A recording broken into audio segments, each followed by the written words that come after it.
Sim, Heitor, agora vamos começar pelo início. Você está enrolando, falou no conflito por terra e os outros dois motivos. Vou contar uma historinha aqui sobre essas primeiras ocupações. A terra da Casa da Torre não consegue, e aqui chega um indivíduo chamado Manuel Rodrigues Ariosa, ou Manuel Roiz, que era uma forma de abreviar o nome, Rodrigues, Roiz Ariosa. Alguns dizem que ele era do Rio Grande do Norte, né? E foi encontrado pela Casa da Torre aqui, numa das bandeiras que vieram fazer o reconhecimento, se balançando numa rede, entre os índios. E daí, ele se dizendo dono da terra, a Casa da Torre o expulsa. Segundo a tradição oral, ele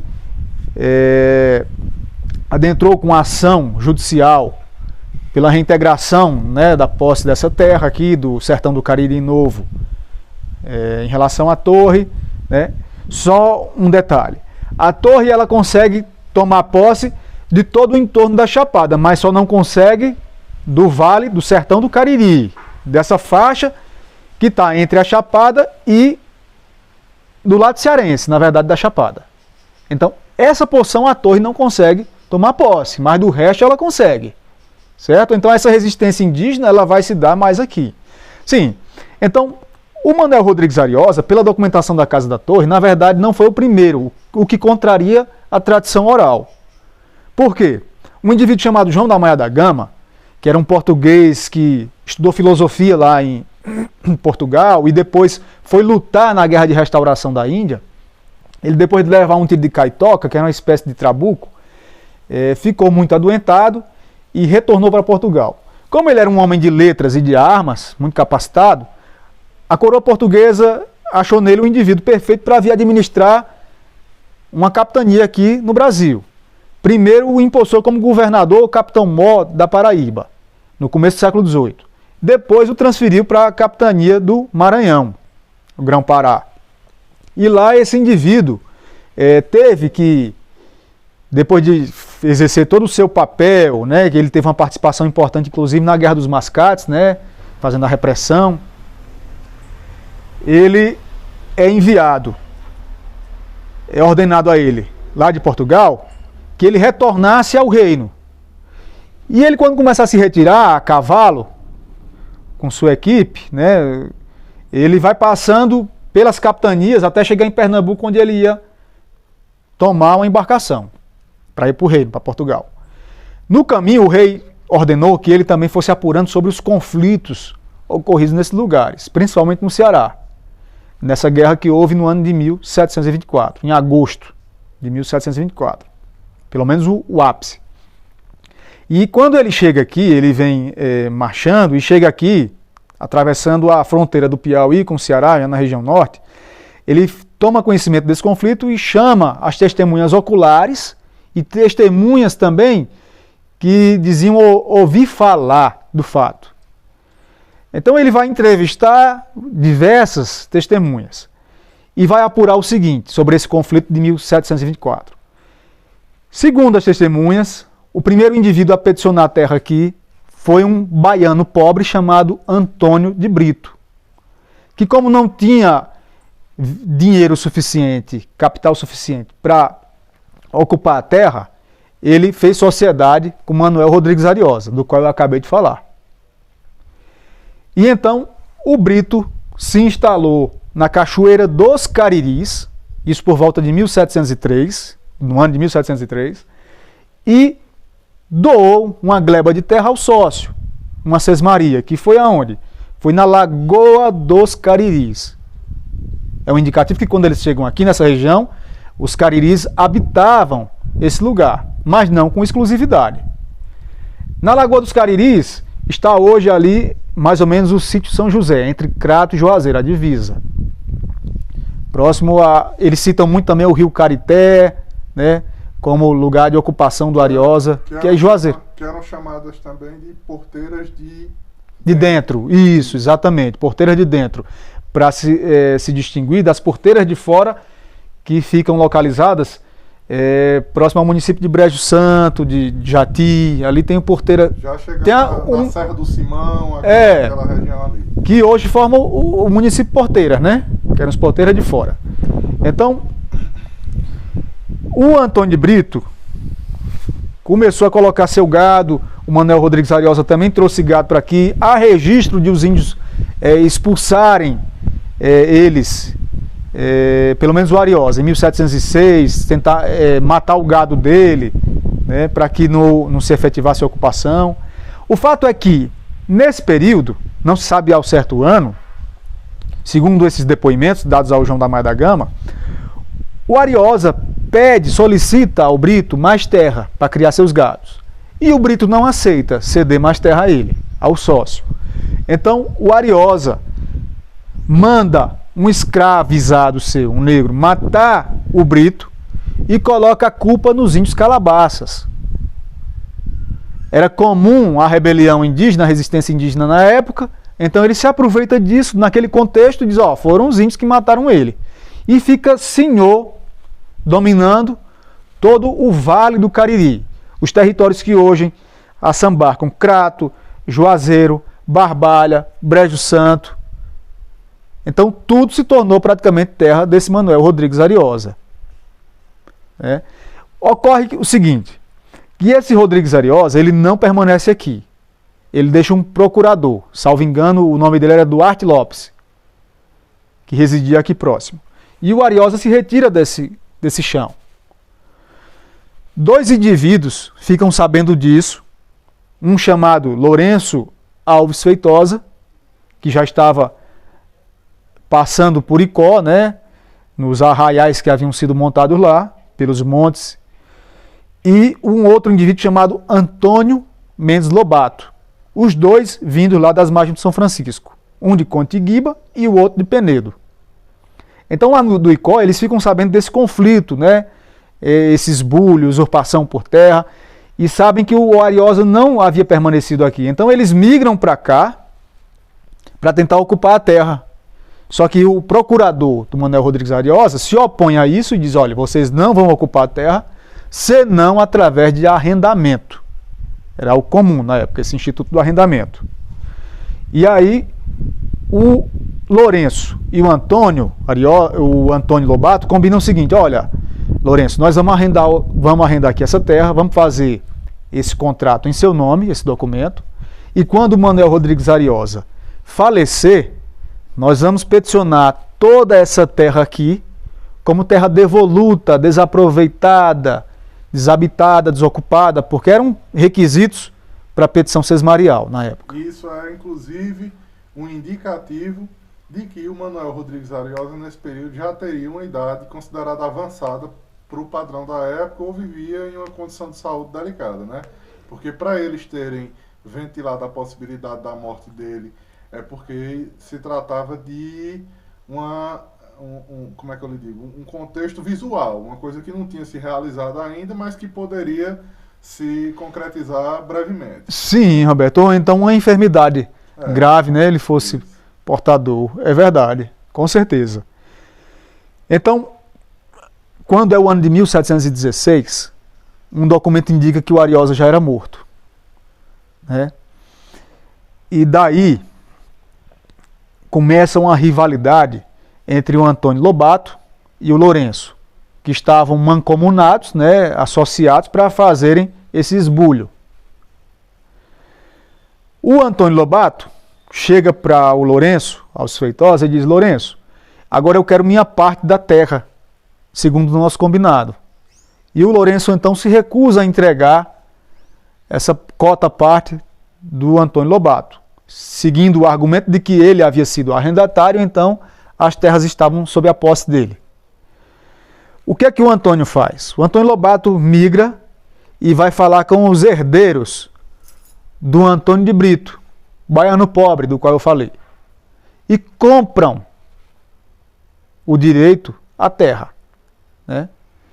Então, o Antônio Lobato retorna para o Cariri com esse título de compra e venda e vai dizer, olha, Lourenço, você tem que deixar a terra, saia da terra que ela agora é minha, e o Lourenço se opõe também a isso.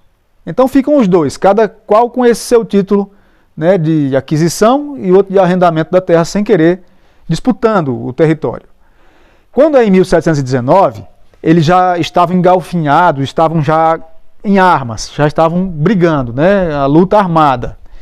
E como ainda não existia uma ouvidoria no Ceará, que só foi criada em 1723, a ouvidoria eu já falei aqui do que se tratava, né? Era um instituto jurídico, uma circunscrição jurídica.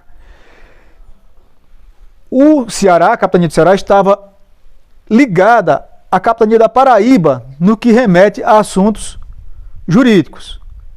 Então, enviaram em 1719 para cá um ouvidor geral, lá da Paraíba, para que ele fizesse um cessar-fogo, né, e fizesse repreensão a esses combatentes, o Lourenço e o Antônio Lobato.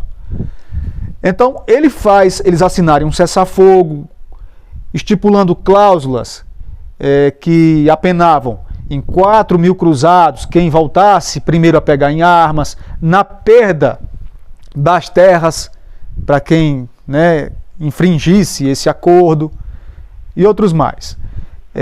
Isso ocorreu aqui, ao que parece, no Tabuleiro dos Pares. Esse topônimo até hoje é incógnito, porque não se sabe onde realmente ficava. Então, eles assinam esse cessar-fogo em 1719.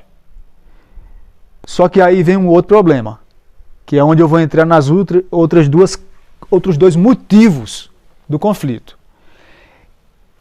Em 1723 é criada a Ouvidoria Geral do Ceará.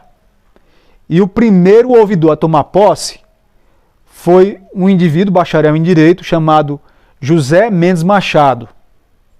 Ele chega ao Ceará e toma posse aqui e sai fazendo as suas correições, que eram atividades, funções típicas do ouvidor geral na época, que era processar, era julgar. Ele também apurava crimes, como na função de um delegado de hoje, né?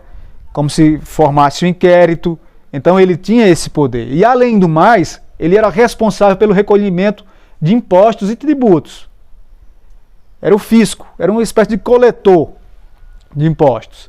Isso desagradou muito esses brancos que haviam se instalado aqui. Por quê?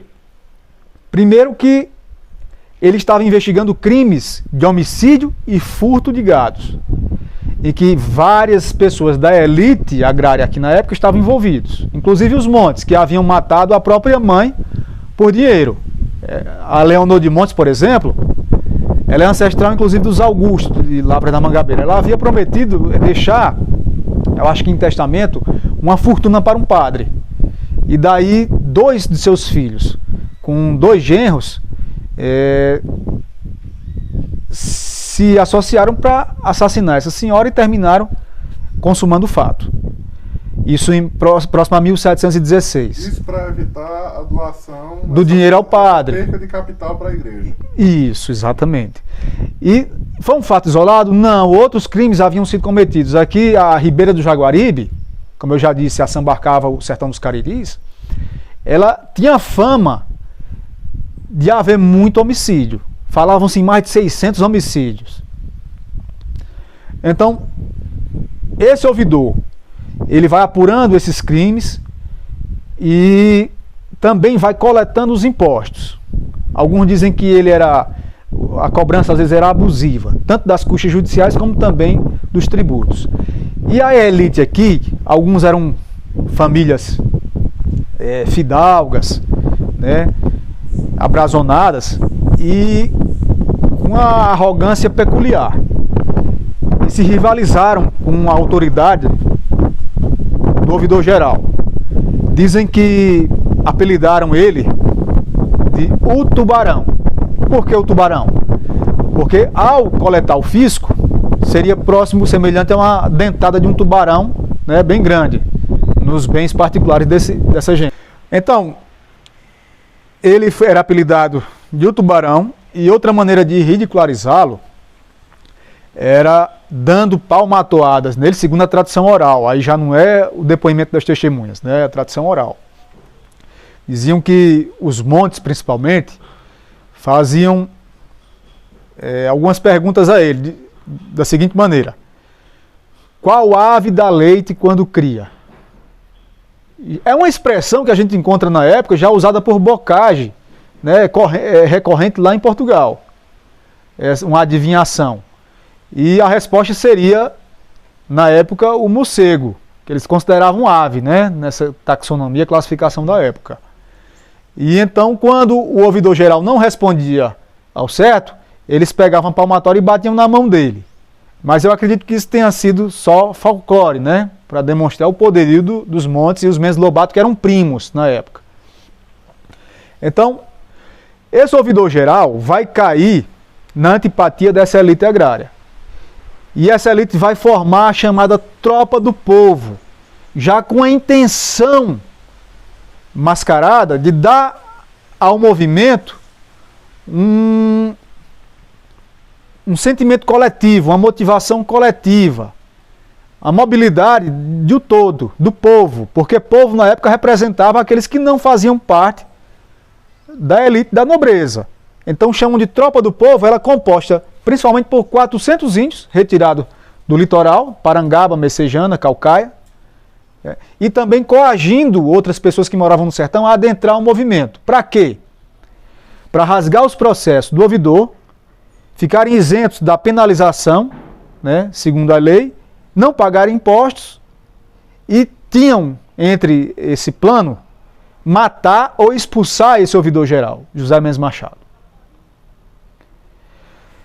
Ao mesmo tempo, na mesma época, os índios Jucás haviam sido acolhidos pelo tio dos Montes e dos Mendes Lobato, que era o capitão que eu já falei aqui, João da Fonseca Ferreira, o fundador lá do Icó Velho, do arraial do Icó Velho.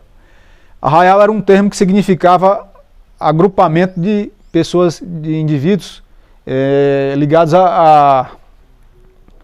às tropas regulares da coroa, geralmente as ordenanças. Então, o João da Fonseca, ele vai dar guarita a esses índios Jucás, que estavam sendo perseguidos durante essa Guerra dos Bárbaros, inclusive pelo capitão Mó, da capitania, e forma uma aliança com eles. O fato é que o sobrinho desse capitão, João da Fonseca Ferreira, o padre José Mendes Lobato, irmão do Antônio Lobato, do qual eu falei, que estava instalado, esse padre, na Caiçara, olha só, Caiçara de novo, só que do lado cearense, ali em Missão Velha hoje, no município de Missão Velha. Para quem sai de Missão Velha em direção a Milagres, a Brejo Santo, do lado esquerdo, próximo ao Rio Salgado. E lá esse padre, nessa fazenda Caiçara, começa a doutrinar os índios Jucás. Só que os índios ficaram insatisfeitos, certamente existia um rigor de penalização.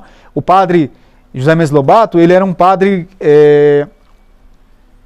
leigo, né? Padre secular, não é isso? Me corrija se eu estiver errado. Ele é ligado à Ordem de São Pedro.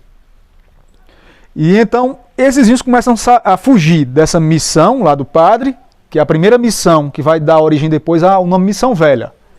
E começam a fugir, retornando para o Icó, pedindo ajuda ao tio dele, do padre, que é o João da Fonseca. O padre, insatisfeito com isso, ao saber que o tio estava dando guarita a esses índios, vai lá tomar satisfação e requerer o retorno desses índios. E o João da Fonseca fala o seguinte: olha, eu não vou devolver os índios até eu cumprir um serviço real que eu tenho com eles. E isso vai criar uma animosidade, uma rivalidade entre o capitão João da Fonseca e os seus sobrinhos, os Mendes Lobato e os Montes. O João da Fonseca, se sentindo acuado, porque era minoria em relação a esses diversos sobrinhos que já habitavam aqui, o Francisco de Montes, lá no Icó, o Antônio Mendes Lobato, o coronel João Mendes Lobato, o padre. Então ele vai procurar o inimigo desses seus novos inimigos, que eram justamente os indivíduos ligados à família Feitosa, Alves Feitosa. Certo? Então ele vai fazer aliança com os Feitosa, o capitão João da Fonseca Ferreira. Outro indivíduo que teve que fazer aliança nessa época, quem foi? Justamente o ouvidor geral, José Mendes Machado. Procurou os inimigos dos Montes e dos Mendes Lobato, que estavam sendo investigados por ele, para poder, pelo menos, se manter vivo, né, e exercendo suas funções de juiz. Então procura os Feitosa. repito aqui, repito não, vou advertir pela primeira vez, os Feitosa também eram brancos invasores dessa região, que haviam feito alianças com os índios e estavam também nesse mesmo processo de esbulho, tanto aos índios como a outros brancos também.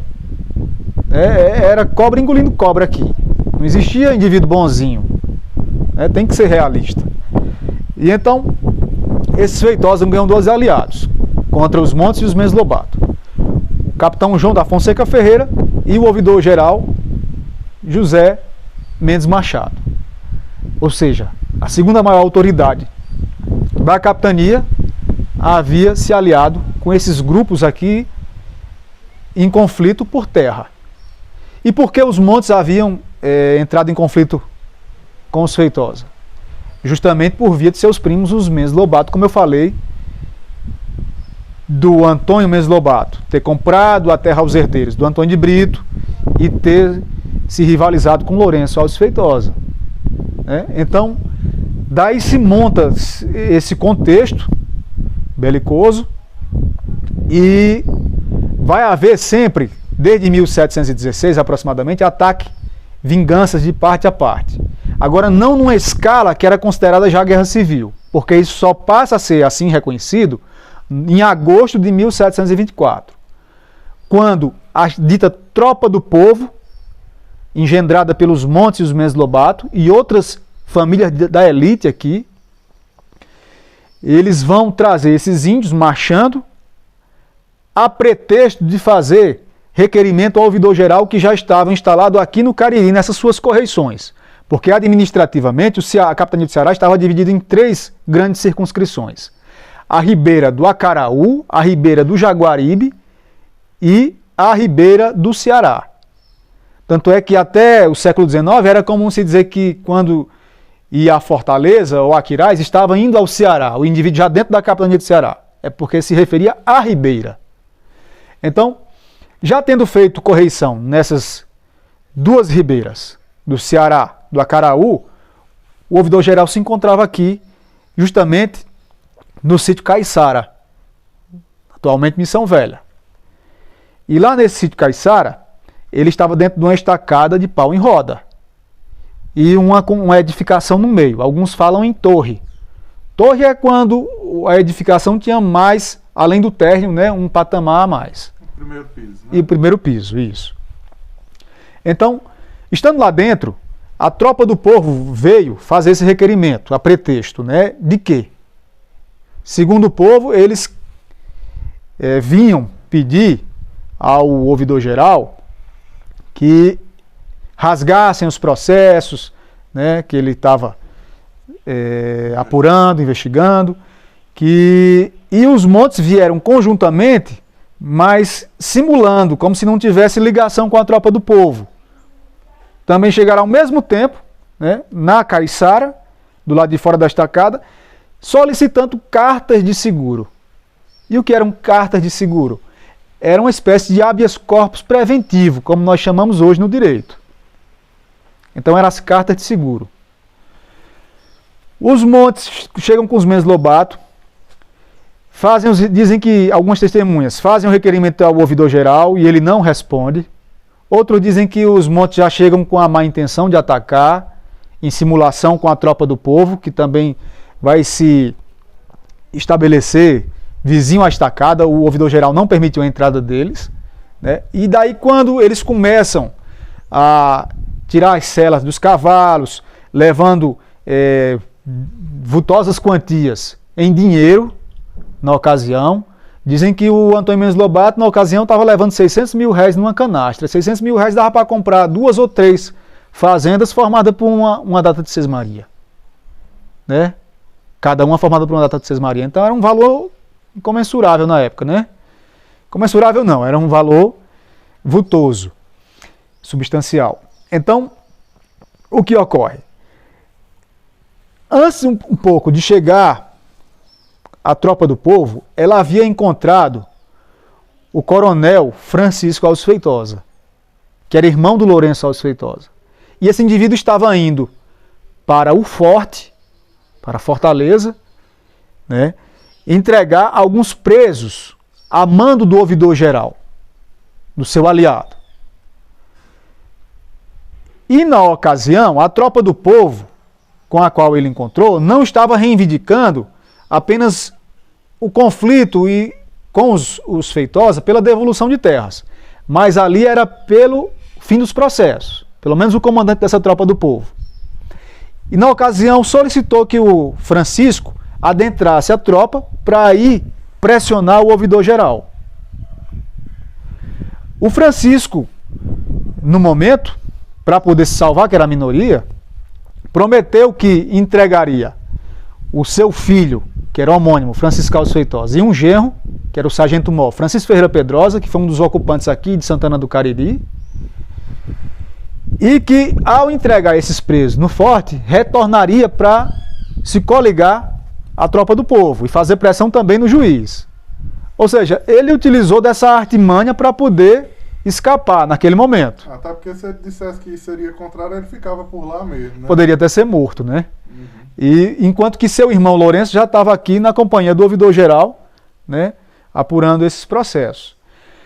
Então, o Francisco marcha na companhia de alguns cabras, né, e entrega esses presos no forte, avisa ao governador, que era o capitão-mor Manuel Francês na época, uma figura importante na época, a primeira grande autoridade, maior autoridade da capitania, mas de uma postura indecisa até então, porque ele seguia muito, apoiava aquele que fosse mais forte. É o que se repetiu por muitos anos aqui no Ceará, e nós temos testemunho disso até no conflito entre Crato e Juazeiro, naquelas deposições dos intendentes, né, prefeitos. Então era uma prática já bem antiga. O Francisco avisa ao Manuel Francês e solicita um grupo armado capaz de retirar o ouvidor daqui do sertão dos Cariris com vida. Só que o Manuel Francês fica em cima do muro, se recusa. E o Francisco vai procurar socorrer esses seus aliados, marchando não pela estrada real que ligava o Cariri, passando por Icó até Fortaleza. Ele vai ali pelo Acaraú até chegar nos Inhamuns, onde eles tinham várias fazendas. E lá ele manda um recado para esse seu irmão, o Lourenço, que estava aqui na Caiçara, sobre essa marcha da tropa do povo, as reivindicações, né, e as intenções contra o ouvidor-geral. Então, quando a tropa do povo chega, eu estou fazendo muito flashback aqui, né? A tropa do povo chega no momento lá com os montes.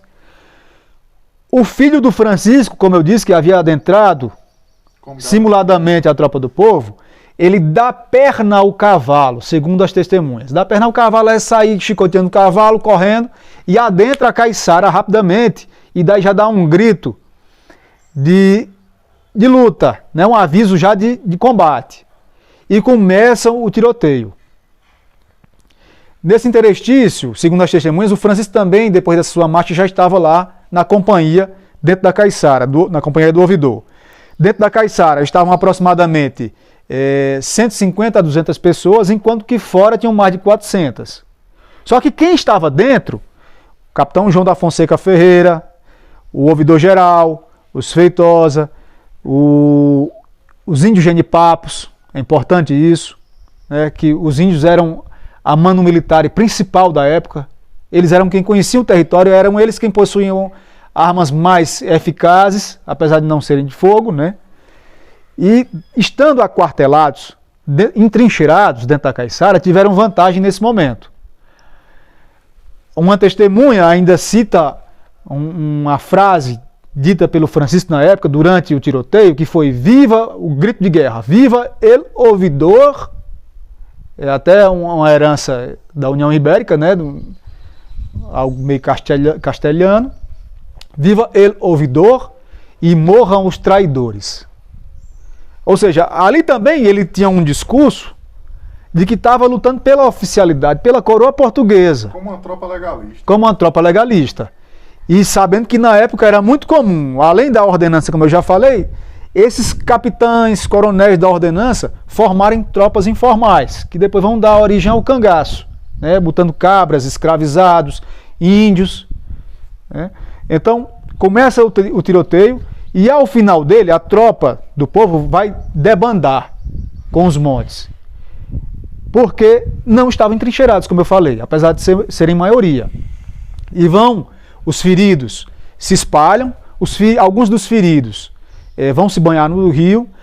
Há relato que na hora do confronto, vários indivíduos morrem de parte a parte.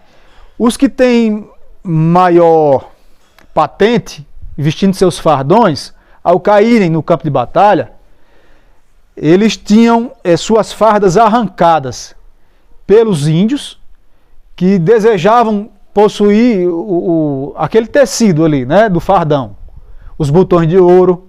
E nesse momento, esses índios eram alvos, se tornavam alvos fáceis, né, durante o tiroteio, nessa cobiça de retirar o fardão. Eu achei um detalhe bem interessante, segundo Gustavo Barroso, baseado em tradição oral. Houve também o episódio desses índios beberem sangue desses mortos na ocasião, né, algo assim bem antropofágico. O fato é que alguns dos montes de Mendes Lobato feridos vão se banhar no rio Salgado. Provavelmente o Salgado, que era o mais próximo lá, né, e perene. Em agosto, geralmente aqui é período de estiagem, mas esse rio ele era perene, né? Eu não sei se hoje ainda o é, né, Roberto? É muito fraco, mas... mas principalmente naquela época que existiam mais, né, fontes caudalosas. Aí então, ao se banharem, os índios Jenipapos saíram no encalço deles, fazendo na prática o que a gente chama aqui até hoje de rastejar, que é rastrear, né, olhando as pegadas. E daí os encontra se banhando e mata vários deles.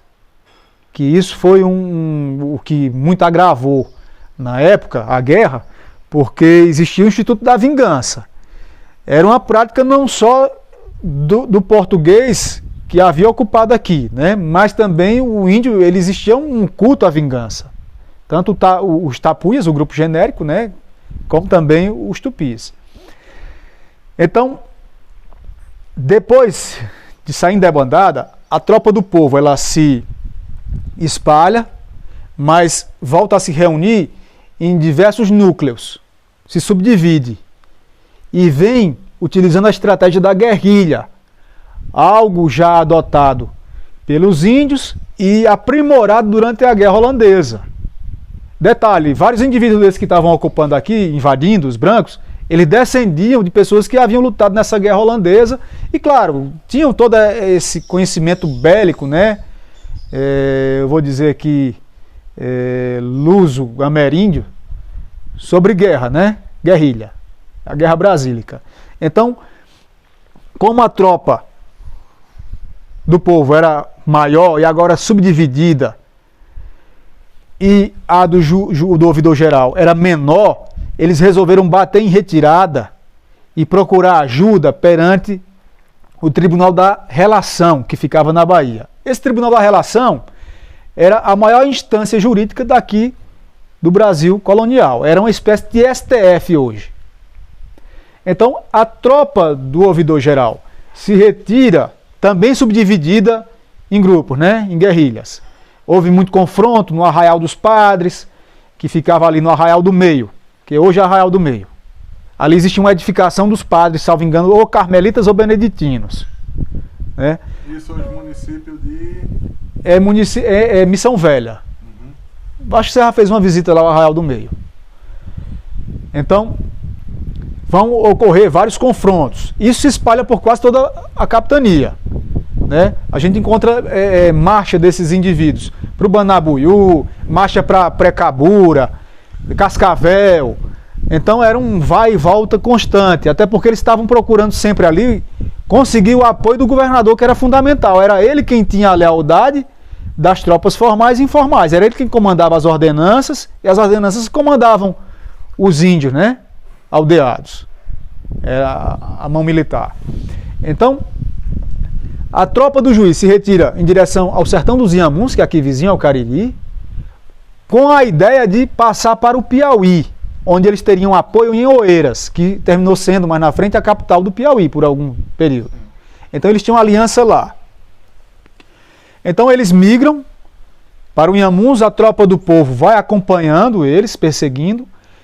Ao chegar no Inhamuns, a tropa do povo queima fazendas, matam animais, né? E a tropa do juiz também é acusada de estar levando 80 cavalos de uma vez que pertenceriam aos montes. O Lourenço Alves Feitosa, por exemplo, foi visto por uma testemunha montando um cavalo folveiro, fermoso cavalo folveiro, como diz o texto. Fermoso é o que a gente chama hoje, eita, cavalo famoso. Quer dizer, um cavalo bonito, né? E folveiro, que é um cavalo castanho com algumas rajas brancas, é como o sertanejo ainda denomina. E com espada chapeada em prata, tomada a quem? Aos Mendes Lobato e aos montes. Era o espólio da guerra, o que eles vão dizer, tomaram pelas armas, né? E também vão com esse espólio migrando.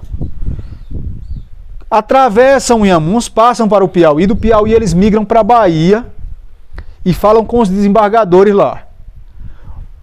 O rei de Portugal, na época, determinou que um desembargador, o Pedro Tavares, viesse aqui na capitania do Ceará a apurar os fatos. Só que o Pedro Tavares alegou, apresentando inclusive atestados médicos, sofrer de hemorroida e que por isso não poderia vir aqui ao Ceará. Era temerário para qualquer autoridade na época, porque ela estava conflagrada. E envolvendo não só esse trecho aqui, mas também as capitanias vizinhas. Porque esses indivíduos que lideravam a Guerra Civil de 24, eles estavam ameaçados pela prisão e também pela morte. Porque o rei de Portugal autorizou o capitão Mó a prender e executar pelo menos, salvo engano, 5 líderes do movimento. Então era comum que eles migrassem para as capitanias vizinhas, onde encontrariam autoridades, né, apaniguadas, amigas, né, aliadas. E alguns foram para o Rio do Peixe. O Francisco se retirou, o Francisco Feitosa, para o Piauí, ali entre a fazenda Tigre e Vazia do Mel. E assim por diante. Outros para Pernambuco. Então, depois dessa negativa do desembargador de vir aqui apurar os fatos, vários anos se passaram até que o Antônio,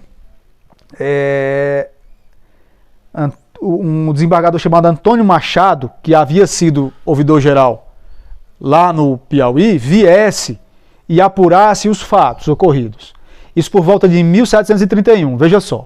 A guerra ela se inicia desde 1716, tem o seu ápice em 1724, em agosto, e só em 1731 é que ela vai abrandando. E por que é que ela foi arrefecendo?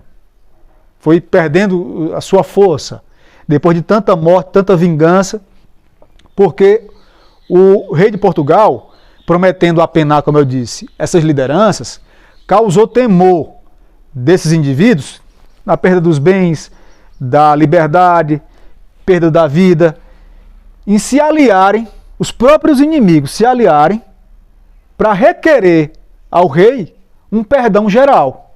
Isso sem deixarem as armas.